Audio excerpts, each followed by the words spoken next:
नमस्कार। 16 अप्रैल की ताजा खबर सबसे पहले हम बिहार के पूर्व सीएम और हिंदुस्तानी आवाम मोर्चा के अध्यक्ष जीतन राम मांझी अपने बयानों को लेकर अक्सर सियासी चर्चों में बने रहते हैं।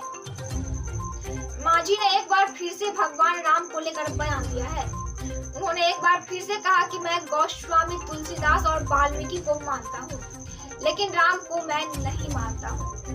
मांझी ने कहा कि राम कोई भगवान नहीं थे, वह गोस्वामी तुलसीदास व वाल्मीकि के एक काव्य पात्र थे। इस बयान के बाद बिहार में सियासी बयानबाजी का दौर तेज हो गया है। विपक्षी दल राष्ट्रीय जनता दल ने पूर्व सीएम के बयान के बाद कहा है कि वे खबरों में बने रहें, लेकिन ऐसा बयान देते हैं तो बीजेपी का कहना है कि मांझी को अपने दिमाग का इलाज कराना चाहिए। प्रधानमंत्री नरेंद्र मोदी ने शुक्रवार को कहा कि केंद्र सरकार की हर जिले में कम से कम एक मेडिकल कॉलेज स्थापित करने की नीति के कारण देश को अगले 10 वर्षों में रिकॉर्ड संख्या में डॉक्टर मिलेंगे। पीएम मोदी वीडियो कॉन्फ्रेंसिंग के जरिए गुजरात के भुज में 200 बिस्तरों वाले पटेल मुतली स्पेशलिस्ट अस्पताल को राष्ट्र को समर्पित करने के बाद बोल रहे थे। अस्पताल लेउवा पटेल समुदाय द्वारा बनाया गया है। पीएम मोदी ने कहा, हर जिले में कम से कम एक मेडिकल कॉलेज होने और यह सुनिश्चित करने का लक्ष्य मेडिकल शिक्षा सभी को पहुंच में हो। देश को 10 साल बाद रिकॉर्ड संख्या में डॉक्टर मिलेंगे। उन्होंने कहा कि 2 दशक पहले गुजरात में सिर्फ 9 मेडिकल कॉलेज थे, लेकिन पिछले 20 वर्षों में चिकित्सा शिक्षा के परिदृश्य में काफी सुधार हुआ है। दरभंगा में शादी का मौसम नजदीक आते ही दरभंगा आने वाले विमानों का किराया एक बार फिर आसमान छूने लगा है। परदेश से घर आने वालों की बड़ी संख्या की वजह से विमान कंपनी की फिर से लॉटरी खुल गई है। यात्रियों की बड़ी संख्या में लगातार बढ़ोतरी होने के बावजूद विमानों की संख्या में इजाफा नहीं किए जाने से लोगों की जेबों पर अतिरिक्त बोझ पड़ने लगा है। शादी का मौसम शुरू होने और ईद के नजदीक रहने की वजह से मुंबई से दरभंगा का किराया आसमान छूने लगा है। मुंबई से दरभंगा के लिए 15 अप्रैल को यात्रियों को 9600 रुपए का भुगतान करना पड़ा। वहीं 16 अप्रैल को 8600 रुपए के फिलहाल टिकट उपलब्ध है। वहीं हैदराबाद से दरभंगा का भाड़ा अभी से ही आसमान छूने लगा है।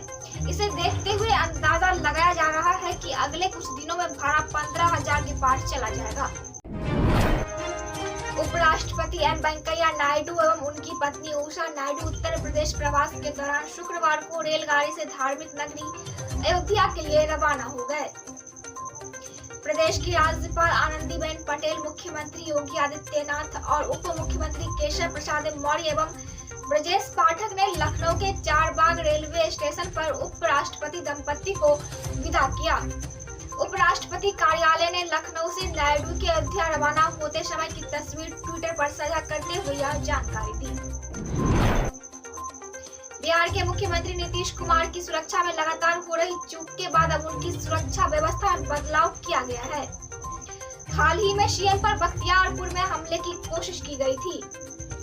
उसमें कुछ ही दिन बाद नालंदा की सभा में पटाखे छोड़ने की घटना घटी। इन दोनों घटनाओं ने बिहार पुलिस की नींदें उड़ा दी थी। वहीं सीएम की सुरक्षा को लेकर भी गंभीर सवाल खड़े हो गए थे। इसको देखते हुए मुख्यमंत्री की सुरक्षा में बड़ा बदलाव किया गया है। अब सीएम के सुरक्षा की जिम्मेदारी संभालने वाले एसएसजी के 50 नए पुलिस पदाधिकारी व कर्मी शामिल किए जाएंगे। इसमें 3 इंस्पेक्टर, 11 दरोगा व 20 सहायक अवर निरीक्षक शामिल हैं। इसके अलावा करीब 1.5 दर्जन सिपाहियों की भी प्रतिनियुक्ति एसएसजी ने की गई है। दरभंगा NH-27 पर ट्रक से सामान लूटने के आरोप में लंबे समय से फरार एक युवक को सदर थाने की पुलिस ने गुरुवार को गिरफ्तार कर जेल भेज दिया। आरोपित की पहचान मधुबनी जिले के सकरी थाना क्षेत्र के सीमा गांव निवासी मोहम्मद शहनवाज के रूप में हुई है। कांड के अनुसंधानक SIR इसरार खान ने आरोपित को बुधवार की रात घर से दबोच लिया। ज्ञात हो कि 16 जुलाई 2020 को NH-27 पर खड़े एक ट्रक को 3 अज्ञात लोगों ने अगवा कर लिया था। ड्राइवर को बांधकर गाड़ी में ही रखा था। 2-3 किलोमीटर आगे जाने पर गाड़ी रोककर सामान को दूसरी गाड़ी में लोड कर लिया। तीनों अपराधी ट्रक पर ड्राइवर को बिठाकर 10 किलोमीटर आगे ले गए। वहां गाड़ी खड़ी कर तीनों भाग निकले। किसी तरह हाथ पैर खोलने के बाद घटना की जानकारी ट्रक ड्राइवर ने सकरी थाने को दी थी। घटना को लेकर सदर थाने में प्राथमिकी दर्ज हुई थी।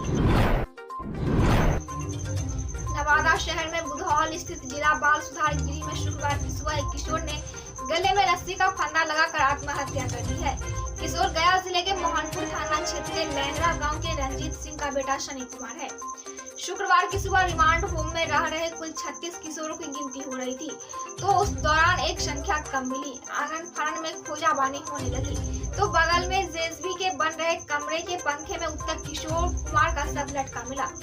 शव को पंखे से उतारकर सदर अस्पताल पहुंचाया गया, जहां डॉक्टरों ने मृत घोषित कर दिया। किशोर की मौत की सूचना पर सदर एसडीपीओ उमेश भारती तथा एसडीपीओ उपेंद्र प्रसाद भी सदर अस्पताल पहुंचे, वो जायजा लिया। इधर डीएम यशपाल मीणा के निर्देश पर सदर एसडीपीओ के नेतृत्व में एसडीपीओ उपेंद्र प्रसाद तथा अस्पताल के वरीय चिकित्सक बीवी सिंह सहित 3 सदस्यीय जांच टीम गठित की गई है। जांच टीम रिमांड होम जाकर किशोर की मौत के कारणों का पता लगाएगी। देश के सबसे बड़े राज्य यूपी के वाराणसी के इस्पात नगर में एक साड़ी गोदाम में आग लगने से हुई 4 श्रमिकों की मौत पर बिहार के सीएम नीतीश कुमार ने शोक जताया। सीएम ने दुर्घटना को दुखद बताते हुए उसमें मारे गए बिहार के 2 मजदूरों के परिजनों के प्रति संवेदना व्यक्त की तथा उनके घर वालों को 2-2 लाख रुपए अनुग्रह राशि देने का ऐलान किया। सीएम ने स्थानीय आयुक्त नई दिल्ली को निर्देश दिया है कि यूपी सरकार के साथ आवश्यक समन्वय स्थापित कर मृतकों के पार्थिव शरीर को बिहार लाने की समुचित इंतजाम सुनिश्चित करें। दुर्घटना में मारे गए बिहार के मजदूरों की पहचान मुस्तसिर तथा एजाज के तौर पर हुई है। दोनों अररिया जिले के रहने वाले थे। वाराणसी के कमकंछा मौजूद इस्पात नगर कॉलोनी में बृहस्पतिवार को साड़ी गोदाम में शॉर्ट सर्किट के चलते आग से पिता पुत्र सहित 4 व्यक्ति जिंदा जल गए। दमकल कर्मियों के पहुंचते पहले ही क्षेत्र के लोगों ने आग पर नियंत्रण पा लिया था। वाराणसी कलेक्टर ने पीड़ित परिवारों को 4-4 लाख रुपए मुआवजा देने का ऐलान किया। मौके पर पहुंची फॉरेंसिक टीम तथा धौलपुर पुलिस ने छानबीन की। यूपी के सीएम योगी आदित्यनाथ ने इस दुर्घटना पर शोक व्यक्त किया है। दरभंगा में इस साल अप्रैल की शुरुआत में ही गर्मी बढ़ने लगी है। तापमान बढ़ने का असर लोगों के स्वास्थ्य पर भी पड़ने लगा है। तेज धूप के कारण लोग अपने घरों से निकलने से परहेज करने लगे हैं।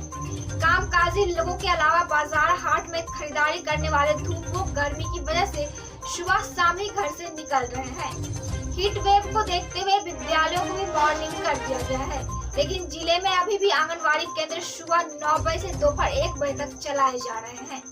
विभागीय कर्मियों की माने तो समय परिवर्तन के लिए अभी तक एक विभाग का कोई निर्देश नहीं मिला है। कार्यालयों में गर्मी से निजात पाने के लिए पंखा, कूलर व एसी के अलावा ठंडे फ्रीजर की व्यवस्था अधिकारी किए हुए हैं, लेकिन आंगनबाड़ी केंद्रों पर मासूम बच्चों को गर्मी से बचाने की कोई व्यवस्था नहीं है। जिले के अधिकतर आंगनबाड़ी केंद्रों पर न तो बिजली की व्यवस्था है और न ही पीने का पानी। किसी तरह बच्चों को सेविका सुबह 9 बजे से 1 बजे तक बैठाकर उन्हें उसमें भरी गर्मी में पढ़ाती हैं।